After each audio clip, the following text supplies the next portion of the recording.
Hello बच्चों, let's see the question कह रहा है कि ए फ्रेशली प्रिपेयर्ड FeOH का whole thrice precipitate is peptised by adding FeCl3 solution.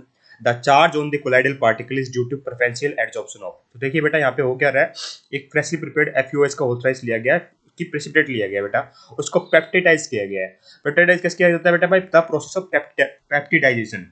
क्या होती है बेटा? प्रोसेस पेप्टिडाइजेशन होती है। अब थोड़ा सा हमें आइडिया होना चाहिए बेटा, पेप्टिडाइजेशन होती क्या है। एक्चुअली में वन ऑफ द मेथड है for the preparation of colloidal solution. अब कैसे प्रिपेयर होता है बेटा? इसमें इसमें कन्वर्ट किया जाता है हमारे प्रेसिपिटेट को, फ्रेशली प्रिपेयर्ड प्रेसिपिटेट को किसके अंदर? कोलाइडल सॉल्यूशन के अंदर कन्वर्ट किया जाता है। क्या किया जाता है बेटा? कन्वर्ट किया जाता है। यहाँ लिखा रखा है ना यहाँ पे कि precipitate is peptised by adding FeCl3 solution. Colloidal solution के अंदर क्या किया जाता है बेटा? मेरा कन्वर्ट किया जाता है। और कैसे कन्वर्ट किया जाता है? By shaking it with disperse medium in the presence of small amount of electrolyte. Electrolyte के स्मॉल अमाउंट की प्रेजेंस में इसको सेक किया जाता है विद डिस्पर्जन मीडियम। जो इलेक्ट्रोलाइट बेटा यहाँ पे यूज किया जाता है, ठीक है, पेप्टाइज करने के लिए, उसको बोला जाता है पेप्टाइजिंग एजेंट। क्या बोला जाता है बेटा? पेप्टाइजिंग एजेंट बोला जाता है। और इसमें जनरली बेटा मेरा फ्रेशली प्रिपेयर्ड प्रेसिपिटेट होता है, जिसको कोलाइडल सॉल्यूशन में कन्वर्ट किया जाता है। क्योंकि ऐसे प्रेसिपिटेट होते हैं ना बेटा, वो सिंपली एग्रीगेट हो जाते हैं। आग क्या होते हैं बेटा? सिंपली एग्रीगेट होते हैं कोलाइडल पार्टिकल के, जो हेल्ड होते हैं मेरे वीक फोर्सेस से। ठीक है, अब देखिए इसमें देखिए हुआ क्या, इससे क्या होता है बेटा मेरे, या तो पॉजिटिव चार्ज डेवलप होता है या फिर नेगेटिव चार्ज डेवलप होता है। ठीक है, देखिए जब पेप्टाइजेशन कर रहे होते हैं ना, जो मेरा प्रेसिपिटेट है वो करता है, क्या करता है? एडजॉर्ब करता है वन ऑफ द आयन। क्या करता है बेटा? मेरी एडजॉर्ब करता है वन ऑफ द आयन को। एडजॉर्ब करता है किसको बेटा? One of the ion of the electrolyte. Electrolyte का जो आयन होगा ना बेटा, उसको एडजॉर्ब कर रहा होगा अपने सरफेस के ऊपर। यहाँ पे फिर इलेक्ट्रोलाइट कौन सा है बेटा? मेरा FeCl3 है। एक फ्रेशली प्रिपेयर्ड पीपीटी है मेरे पास FeOH के थोड़ा, उसके अंदर हम small amount of FeCl3 add करने जा रहे हैं, तो उसका एक आयन को ये एडजॉर्ब करेगा। ठीक है, जैसे मेरा FeOH3 है का होल थ्राइस है, इसमें हम क्या करेंगे बेटा? Small amount of electrolyte FeCl3। तो इसमें दो आयन है बेटा, एक मेरा Fe+3 आयन है और एक मेरा Cl नेगेटिव आयन है ना।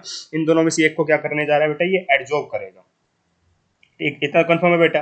ठीक है, जिससे क्या होगा बेटा? मेरा पॉजिटिव या फिर नेगेटिव चार्ज आएगा प्रेसिपिटेट के ऊपर, जो अल्टीमेटली ब्रेक हो जाएगा into the particle of colloidal dimension, और हमें कोलाइडल सॉल्यूशन मिल रहा होगा। फॉर एग्जांपल मैं बात करूं बेटा, अगर स्पेसिफिकली इसकी बात करूं कि फ्रेशली प्रिपेयर्ड FeOH का होल थ्राइस ले लूं बेटा, अगर इसको सेक करूं बेटा मैं aqueous solution of ferric chloride के साथ, जो कि पेप्टाइजिंग एजेंट होगा बेटा मेरा FeCl3 इलेक्ट्रोलाइट है जो।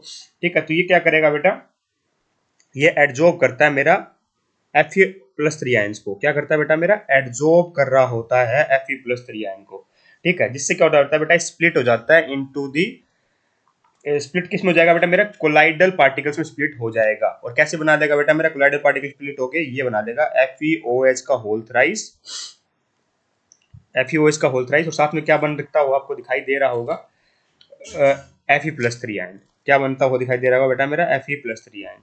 इस तरीके से बेटा मेरा यहाँ पर कन्वर्जन हो रहा होता है किसका? मेरे प्रेसिपिटेट पीपीटी का कोलाइडल सॉल्यूशन के अंदर, by adding the small amount of FeCl3 solution. तो यहाँ पे बेटा किसका प्रेफरेंशियल एडजॉर्प्शन होता है? जो चार्ज डेवलप होता है कोलाइडल पार्टिकल के ऊपर, वो प्लस चार्ज किसकी वजह से आता है? Fe+3 आयन की वजह से आता है। देखो OH नेगेटिव आंसर हो ही नहीं सकता। ठीक है, क्योंकि हमें पता चल गया है इस बात का, तो कि एक जो इलेक्ट्रोलाइट होता है उसका क्या लेता है? या तो कटायन लेता है या फिर अनायन लेता है, जिससे चार्ज डेवलप हो रहा होता है। तो आपको बता दूं इस केस में मेरा क्या होगा? प्रेफरेंशियल एडजॉर्प्शन होते हैं Fe+3 आयन की, ना कि Cl नेगेटिव आयन की। Hence option number 2 perfectly correct here. I hope you understand the answer. Thank you so much.